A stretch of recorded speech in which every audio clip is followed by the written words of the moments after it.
ఏలూరు నగరంలోని స్థానిక చిన్న బజార్ పోలీస్ స్టేషన్ నందు సర్కిల్ ఇన్స్పెక్టర్ కోటేశ్వరరావు మాట్లాడుతూ మూలాపేట నందు జరిగిన గొడవ తదనంతరం కత్తిపోట్ల విషయంపై పోలీసు వారు సేకరించిన విషయాలను పత్రికాముఖంగా తెలియజేశారు.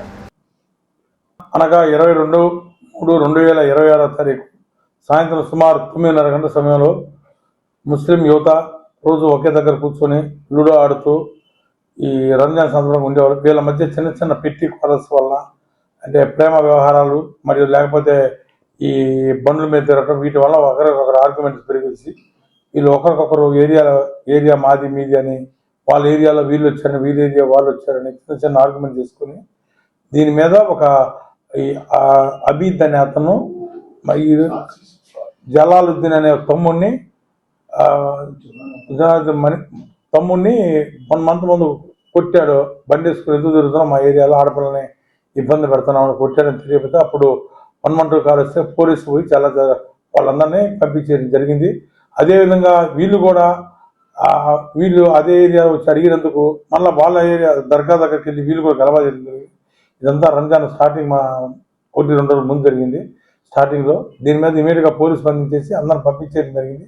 తర్వాత ఎవరైతే ఈ పిల్లలను కొట్టారో ఈ అబీద్ అనే అతన్ని పోలీస్ స్టేషన్ పిలిపించి మరుసటి రోజు అటెంప్ట్ మర్డర్ కేసులో ముద్దాయి బాలాజీ పోలీస్ స్టేషన్లో అది తెలుసుకొని ఒక అటెంప్ట్ మర్డర్ కేసులో ముద్దాయి ఉండి నువ్వు ఈ విధంగా ఎందుకు పిల్లలను కొడుతున్నా మీద పోలీస్ స్టేషన్ అతను పిలిపించి అతనికి కౌన్సిలింగ్ ఇవ్వడం జరిగింది. తర్వాత బాగానే ఉన్నారు.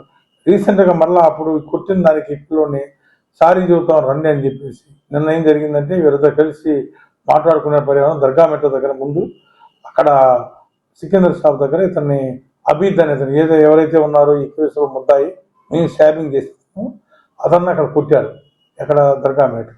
దాని తర్వాత మళ్ళీ ఇక్కడికి వచ్చేసి ఎర్రయ్య దీపంక దగ్గర 2 పార్టీలు కూర్చున్నప్పుడు ఒకసారిగా మాట్లాడుతూ ఉద్రేకంగా ఉండేసి అబీద్ ఆల్రెడీ ప్రీప్లాన్డ్గా వచ్చేసి కత్తి తీసుకొని వచ్చేసి ముగ్గురిని మన కేసులో పఠాన్ అలీ అబ్బాస్ అనే అతన్ని మరియు జలాలుద్దీను ఇంకొక అతను షేక్ ఫరూక్ వీళ్ళ ముగ్గురిని కత్తితో పడుతుంది. వీళ్ళలో 2 సింపుల్గా ఇంజురీస్, అబ్బాస్కి జలాలుద్దీన్ స్టాబింగ్ జరిగినా కూడా సింపుల్ ఇంజురీస్, కానీ ఫరూక్కి సర్జరీ కూడా చేశారు. కొంచెం పొట్టపేగులు అబ్డామిన్ దగ్గర పోవటం వల్ల అతను అవుట్ ఆఫ్ డేంజర్ ఉన్నాడు.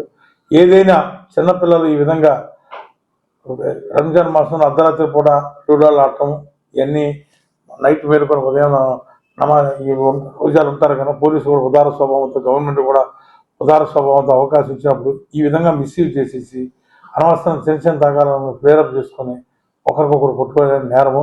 వీళ్ళందరి మీద ఎవరైతే రాత్రి జరిగిన 7 ముద్దాలు కంప్లైంట్ ఇచ్చాడు అబ్బాసు దాని మీద మా దగ్గర crime number 61/26 under section 109 class 1 BNS అంటే 301 IPC అటెంప్ట్ మర్డర్ కేసు కట్టడం జరిగింది. ముద్దాయిలందరూ సెక్యూర్గా చేసుకుని 100% రిమాండ్ చేసి వీళ్ళలో పాత నేరస్తులు ఎవరైతే ఉన్నారో ఆల్రెడీ 300 సంవత్సరాల ముద్దాయి ఉన్నాడు అబీద్ మీద రౌడీ షీట్ ఓపెన్ చేస్తాం తెలియపరుస్తాం. అదేవిధంగా ఈ కేసులో ఎవరైతే ఇంజూర్డ్ ఉన్నారో వీళ్ళు కూడా 2022లో మన దగ్గర చిన్న బజార్ పోలీస్ స్టేషన్లో వీళ్ళు కూడా అటెంప్ట్ మర్డర్ కేసు ముద్దాయిలు.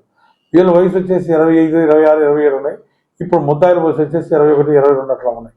కనుక ఇది వీళ్ళు వ్యక్తిగతమే తప్పితే ఎటువంటి పొలిటికల్గా బ్యాక్గ్రౌండ్ లేదు. ఇది వాళ్ళ మధ్య వచ్చేసి చిన్న విషయాలు పోలీసు దాకా తీసుకురాకుండా వాళ్ళు గ్యాదర్ అవటం వల్ల కనుక ఈ రోజు నుంచి రంజాన్ అయిపోయింది కనుక 11 తర్వాత ఎవరన్నా రోడ్ల మీద కనపడితే కఠినమైన చర్య తీసుకుంటామని డ్రంక్ అండ్ డ్రైవ్స్ పెట్టేసి ఓపెన్ డ్రింక్స్ పెట్టేసి జైలు పంపిస్తామని తెలియపరుస్తాం. Thank you.